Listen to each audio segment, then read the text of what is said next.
more pictures, 30-second videos, that is, of your immediate reactions to the postponement. Please don't be too angry to send us those reactions. Yeah, Please send those reactions. Let's record them. Let those who are in charge of the process see your reaction. Possibly, maybe you could say something that could spark something that could get us up. And your feedback is very important. Remember, it's hashtag the verdict and hashtag 2019 elections as well. As you come to terms with what has happened, also tell us your story. Now, Mr. Oluwade, I did agree that we were coming back to you after we took the break. But I want to steer you slightly a bit in another direction. It is true, as you pointed out, that INEC had 4 years to plan this election, but it would appear as if a number of other variables are being left out of the narrative. I said that in our previous segment with the discussants we had then, and I want to repeat it here so that you can put that into consideration. And I'm by no means, let me use the phrase that Professor Dinkalu used, I'm by no means a spokesman of INEC or defending any of the parties involved in all of this, but to say that, one, the funding that we talked about that INEC said it had all of, when did it come? How long did it take to secure? Then there are other issues. I mean, you just saw the visuals of the youth corpers who are basically living rough. And these are supposed to be the people performing national service in elections that would have held today. They spent the night in open fields, on the floor, on the bare floor, some inside vehicles and so on, ahead of this. That's number two. Number three, so many people across the country were still unable to collect their permanent voters' cards, which brought about the suggestion that, well, since we now have a week, maybe that should be reopened and more people should be allowed to collect if that is possible, if it's feasible. There's also the question of people pointing at free, fair, transparent, and credible elections. Limited awareness about even the voting process. Which finger do you use? How do you fold the ballot paper and so on? So many people. All our hashtags were filled with people still claiming not to know. We had the visually impaired here yesterday saying that, yes, they heard about Braille machines that were to be used and so on. They didn't know anything about it. Please factor all of this in now and look at the balance in terms of allowing the election to go on, whichever way it was, or maybe if all of this or most of this can be tackled in a week, having a better process at the end.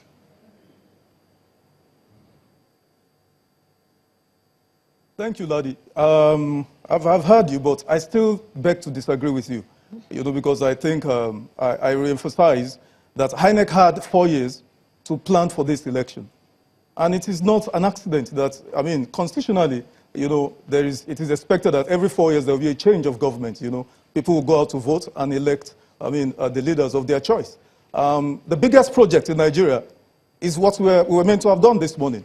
And in any project planning, I would have to repeat myself again, every plan is as good as its implementation, And for me, the reason why I put, the blame squarely at the feet of the chairman and the management at INEC for the failure, the gross ineptitude of their planning or implementation of this exercise is because, let me say to you, why would you have to wait 48 hours or 72 hours for deployment of sensitive materials, to 36 states or 774 local governments?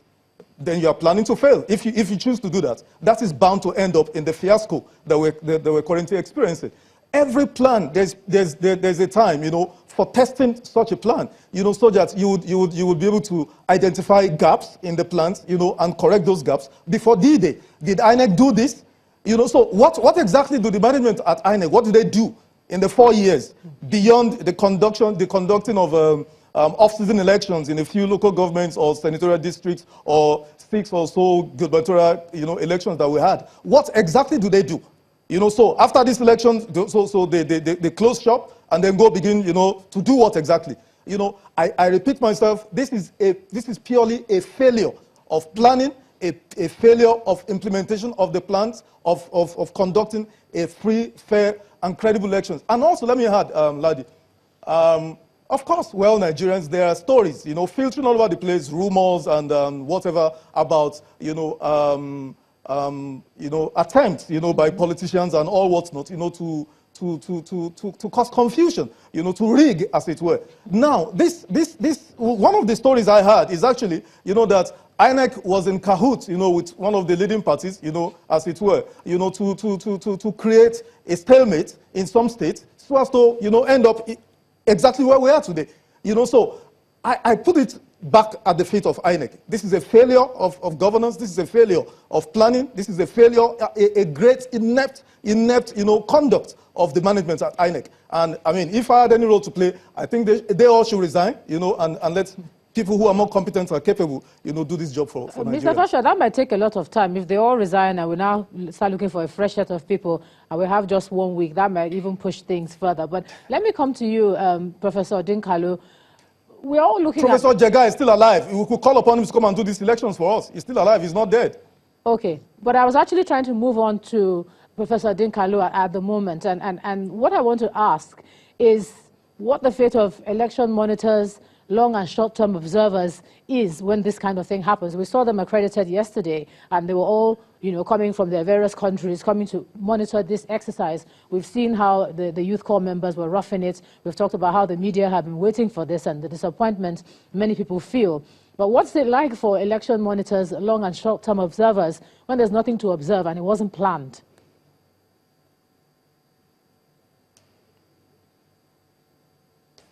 Sorry, thank you, Joma. I was laughing because I know for a fact that Atahiru would not want to be close to anything to do with organizing elections in Nigeria alone. The one thing about public service in an independent institution in Nigeria is actually does take a toll on your life. It takes a toll on your relationships. It takes a toll on your subsistence. It takes a toll, above all, on your health. I think Atahiru Jega has done his bit, and he is happy where he is at the moment, I can assure you. I'm not, again, his spokesperson, but I'm sure, very sure, that he doesn't want anything to do with organizing these elections.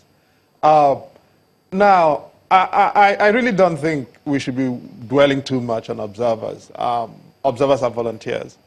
And there is some civic pride, at least for those who are Nigerians, amongst the observers in doing what we do. And for those who are not Nigerians, they get paid to come here and experience some cultural exposure to our culture and some tourism. I think we should actually concern ourselves about the fate of Nigerians, ordinary Nigerians who've lost livelihoods, who are going to have our country shut down for pretty much 1 month while we try to sort out this whole thing. In 2011, it happened. On that occasion, I think everyone was tolerant because the postponement was enforced. There was a very short time for INEC to get the election together. But it ended up being an improvement on 2007. 2015, it was enforced by politicians. In 2019, it's almost certainly also enforced by politicians. I can say that. As at the time I left this building yesterday, and I left about 6 p.m., I had pretty much 98% confirmation that the elections voting would not happen this morning. And I did not get that confirmation from INEC. I got it from politicians. Okay? So let's also, in the fullness of time, we should do an inquest about what has transpired and how it's transpired. But let me repeat myself. I left this building sometime around 6 p.m. yesterday, and by then I had confirmation from politicians, very senior politicians, that they'll not be voting this morning. How did they get to know about it? That's an entirely different ballgame. But if we look at it now, it's happened, it's happened. Where do we go from here? Professor Dinkalu, what do we do now? What should we do now? I know that in your previous appearance, you had talked about some areas where people could not even deploy. Can we address those, replace bond cards and so on during this period, maybe allow people collect more PVCs and so on, to make this postponement, it is what it is, be worthwhile?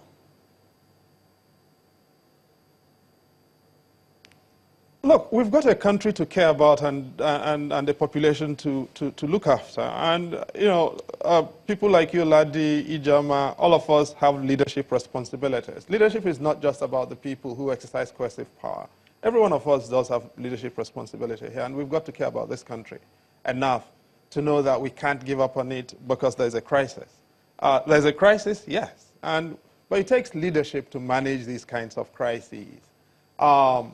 And we've got to be able to see a pathway out of this. Yes, there are parts of the country in which it is difficult to organize election logistics, partly because of violence, partly because of other factors that are best discussed off camera. And it seems to me that we can use the time that we've got between now and Saturday to optimize the possibilities for a more credible outcome. I am reasonably confident in the integrity of a majority of INEC. And I'm sure that, by and large, there are Nigerians who do not want to go home in infamy. They would wish to do the right thing. And I really would suggest and appeal to as many Nigerians of goodwill as possible. As much as we're entitled to be disappointed, indeed angry, and I am angry as a Nigerian, we should suspend credulity and suspend a bit of our anger at the moment and let us get this over with. There are kids who are not out of school. Schools are shut down because our kids can't go to school because we are doing elections. Markets are not selling. People are going to be losing a heck of a lot. Our GDP is going to take a bit of a hit as a result of this. Let's just try and get this out of the way and get it right. And this needs all Nigerians on the same page. We don't all have to belong to the same party, but we all belong in one country, and we can make that count. And that is why I keep coming back to this Kajuru story, because we must never allow that story to get away. 66 Nigerians killed, that's 66 too many. If anybody claims that 66 people were killed in Kajuru this week, including the state governor of Kaduna State, let us all go and verify it. Okay, Mr. I'm not willing to allow that story to go away. It is not true. Mr. Oluwade, let me come to you. One thing we've been asking for a while is the total number of PVCs collected and the numbers that haven't been collected. We didn't get that figure, even though INEC did promise that we would get it after the last extension, which was on the Monday. When we asked on the Monday, we didn't get it. Do you think in this 1 week we should see that number to enable us to be further convinced that the result is credible?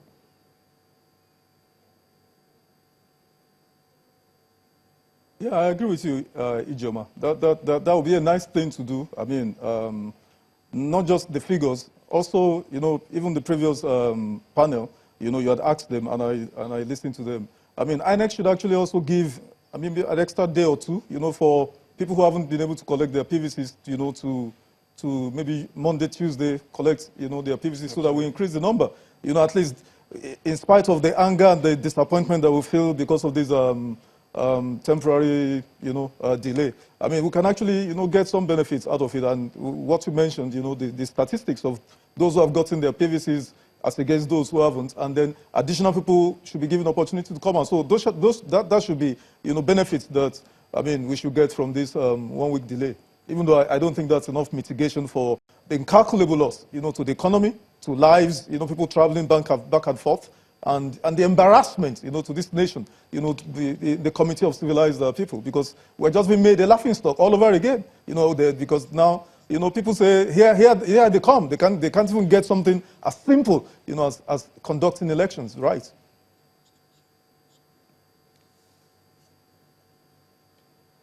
All right, I understand that we have an update on the situation as it is. Thank you, Mr. Oluwade, for your position. We'll return to our discussion in just a moment. But, of course, We had heard in the course of the conversation, even much earlier in the morning, people saying that some kind of statement ought to have come from the presidency, some kind of explanation that the